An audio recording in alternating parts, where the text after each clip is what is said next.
ever catch yourself thinking about like what really shaped what you learned back in school? Was it all planned out or, were teachers just making it up as they went along? That's a good question. Well, today we're taking a deep dive into a chapter from Developing the Curriculum, Okay. which is by Peter F. Oliva and William R. Gordon II. Got it. And we're going to be exploring this really fascinating world Yeah. of curriculum goals and objectives, which are basically the kind of like the blueprints that guide education, behind the scenes. It's interesting how we often go through like years of schooling without ever really thinking about Right. those underlying forces that kind of shape what we learn, We just show up, we Well- take the tests, and we memorize the facts, and we get the grades, but like, what's it all based on? Yeah. So that's what this deep dive is all about. I love it. Whether you're a teacher, parent, or even if you're just curious about the education system, we're going to be unpacking how these intentions Right. actually get translated into, like real world learning experiences. Love it. And get ready for some aha moments because we're going to be tackling Yes. definitions, Oh, yes. curriculum goals, curriculum objectives. We'll be exploring those. Versus, Yeah, those tricky definitions. yes, and the hierarchy of educational outcomes. Yes. So So much to unpack. much to unpack. So this chapter kind of jumps right into it Okay. with those key definitions. Okay. And first up, curriculum goals. All right. These are, the big ones. This is the grand vision. It's like those overarching statements of like what a curriculum Right. is aiming to achieve. Think long-term aspirations like students will develop critical thinking skills. But, and here's where it gets interesting. Oh, They don't tell us how W to get there. okay. It's like having the destination in mind, but no map.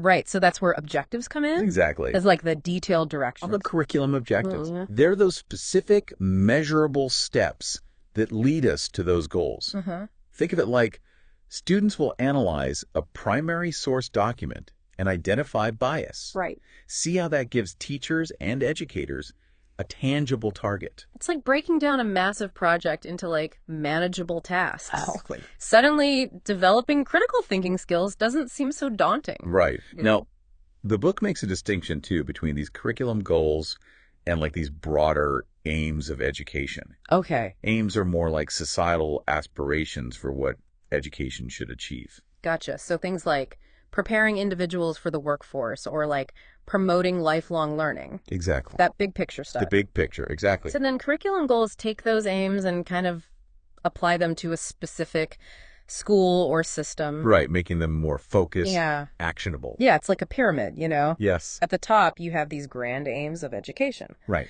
Then we have curriculum goals that are kind of tailored to like a specific institution or whatever.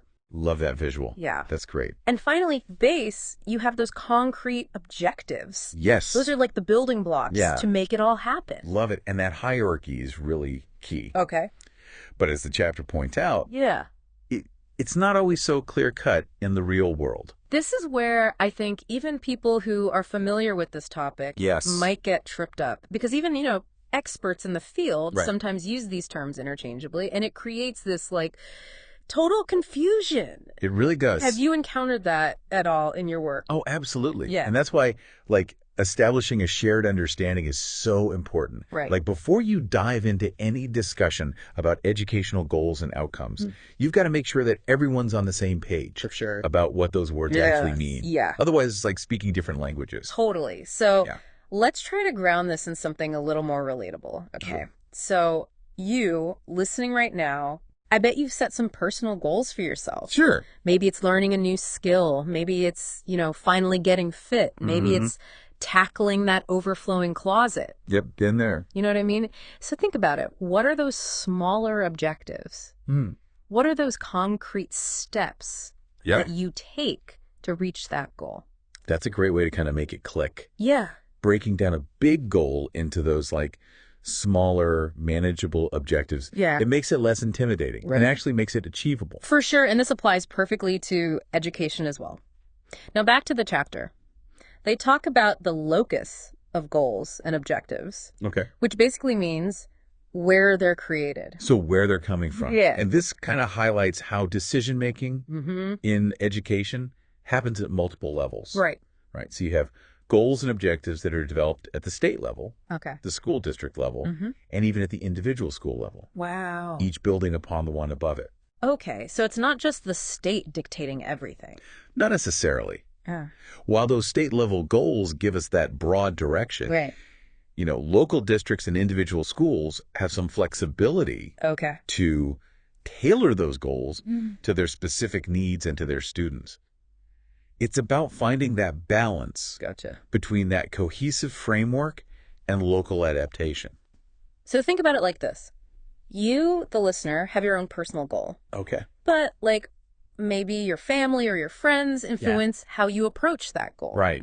Exactly. Same idea here. Yeah. And the book emphasizes how these goals and objectives often cut across multiple subjects. Absolutely. It's not just siloed learning anymore. We're realizing, how interconnected knowledge is. Yeah. How skills like critical thinking or communication apply, like across the board. Think about it. You need those skills no matter what you're learning. It's true. So seeing those reflected in the goals and objectives, it kind of emphasizes that shift Right. from just memorizing facts Yeah. to developing those broader capabilities. Okay, but here's where things get even more interesting Yeah. and potentially a bit tricky.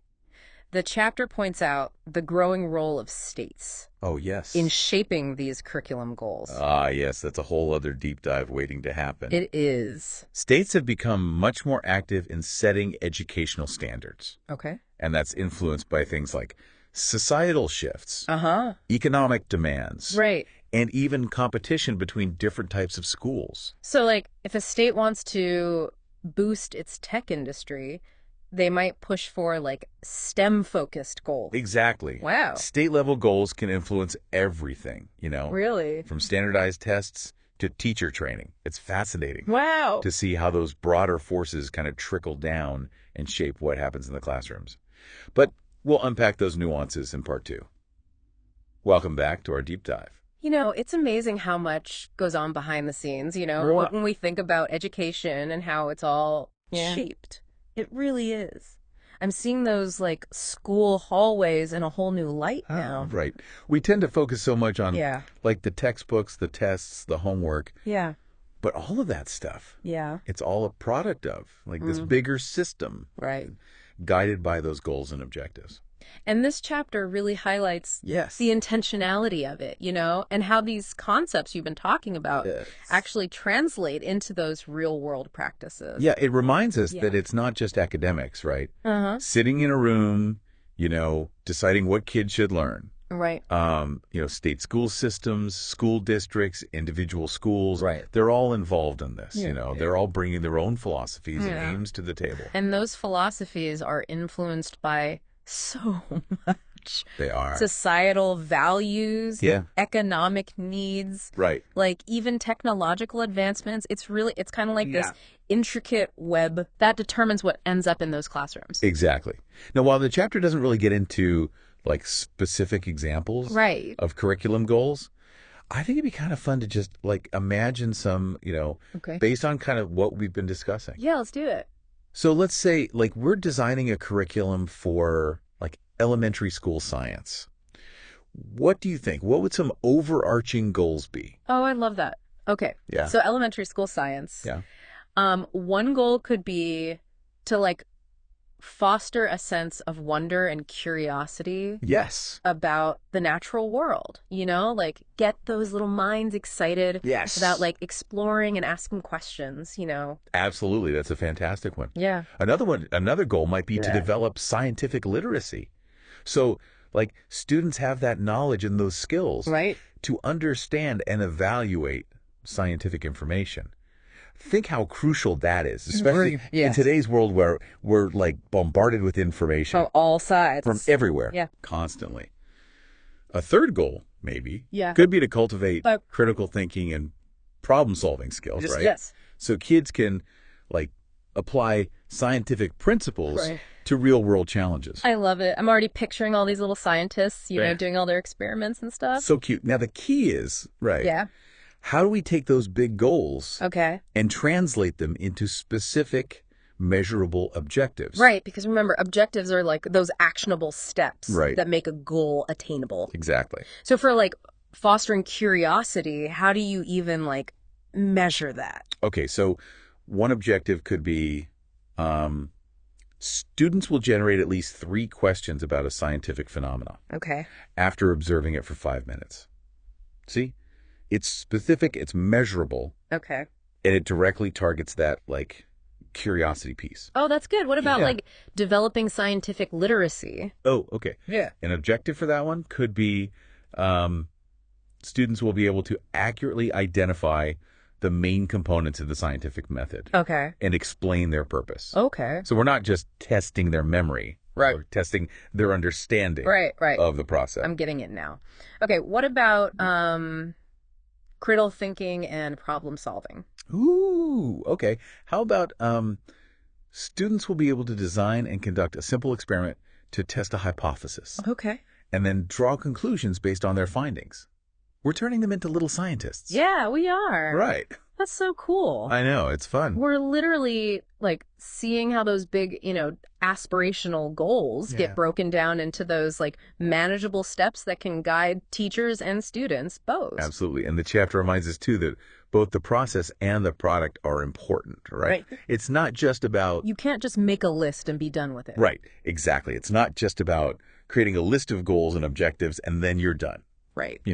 These documents, they need to be living, Yeah. breathing things that guide the curriculum development process, right? Right. With teacher input, with student feedback. Yes. Ongoing evaluation. It's a very collaborative effort. Precisely. And remember that education Yeah. is always evolving, Oh, for sure. right? Think about how much Constantly changing. the world has changed, even just in the past decade. Absolutely. Let alone, the past century. I know. That means those goals and objectives need to adapt too. Well, that brings us to a big Yes. and sometimes controversial It is. topic, the role of states in like shaping Yes. curriculum goals and objectives. This is the elephant in the room. It is. And this is where things get really interesting because it's not just about, Right. educational theory anymore. Yeah.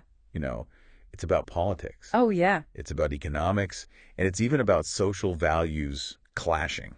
Because while states might have good intentions, like I'm thinking, It's like ensuring quality and equity and all that. Yes. Some people argue Yeah, that right. too much state control can stifle local innovation Yes. or ignore, the unique needs of different communities. Exactly. And that's why it's so important to Yeah. understand those various perspectives and those factors that are at play here. So buckle up, listeners, Get ready. because in part 3, we are diving head first We are? into this complex world of state influence on education.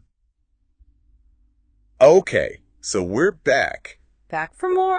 for the final part The final part. of our deep dive here Okay. into curriculum goals and objectives. All right. We've talked definitions. We've even imagined crafting our own, Yeah. little elementary school science goals. We did. It was fun. But now it's time to tackle Yeah, let's do it. that elephant in the room, Here we go. the role of the state. It's a big one. It is a big one. It's fascinating how this topic sparks such That's right. passionate debate, And this chapter really highlights why, because those state level decisions about curriculum goals, they have a ripple effect Yeah. that reaches every single classroom. We hinted at it earlier, but states have become increasingly influential They have. in shaping what's taught in schools, Yeah. especially over the past few decades. But Yeah. WHY, what's driving that? What's the reason? Yep. It's a mix of things, but Yeah. the chapter points to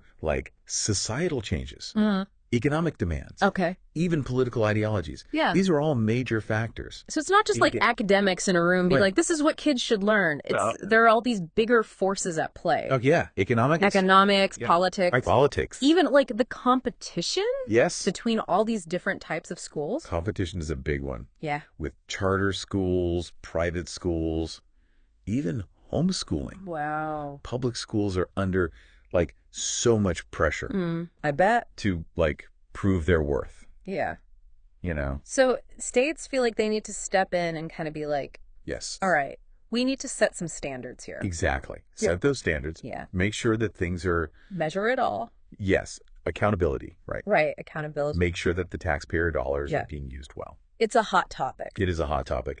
This whole thing about state involvement could be really controversial. Yeah, because I've heard arguments Yeah. that, it's overreach. Like, who are you to tell us? Right. Who are they to come in and say? Decisions should be made at a local level. Exactly. Local level. But closer to the students. the people being affected. To the communities. Mm-hmm. It's that concern. Yeah. That, those top-down mandates from the state might not really be responsive to, like, the local needs. Right. Or, like, they could even stifle creativity. Right, like a teacher who's like, I know what my kids need, but I have to teach them this. Yes, I have to teach to this test. Yes, this test. Right. But then others argue that, like, the states do have this responsibility. They do. They have a responsibility to ensure quality and equity across all L schools. Right, yeah. It shouldn't matter where you live. Your zip code shouldn't determine your education. Exactly. And they point to examples, where local control has actually led to disparities in educational opportunities, right? Yeah.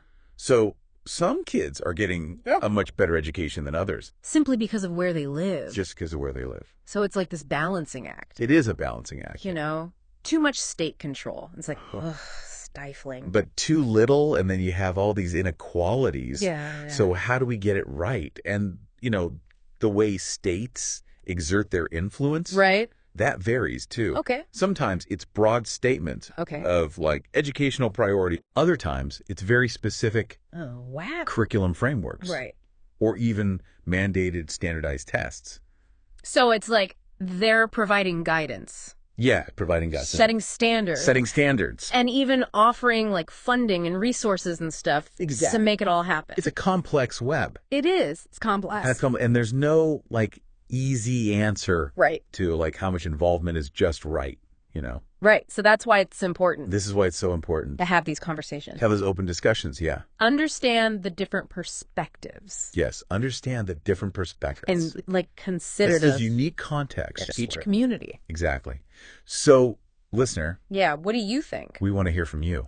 What are your thoughts on this whole state influence thing? Have you seen it play out? Have you seen it? In your community. In your own community. Do you think it's a good thing? Does it feel like a necessary, like, check and balance? Right. Or is it just overreach, like stifling all the creativity? We want to hear from you. Yeah, let us know. Because ultimately, this isn't just some abstract debate. It's not just a theoretical conversation. Yeah. These decisions. This has real impact. Real world impact. On students, on teachers. On teachers. On, like, the future of education. Absolutely. The future of education as a whole. And as we wrap up this deep dive, yes, I want to leave you with one final thought. Okay. Those curriculum goals and objectives. Yeah. They're not just about dictating what students should learn. Right. It's about empowering them to become lifelong learners. Yes. Critical thinkers. Critical thinkers, yes. Engaged citizens. Engaged citizens. And those are skills that matter. No matter what you do. No matter what you do. No matter what path you choose. Exactly. Thanks for joining us on this deep dive. Thank you for listening.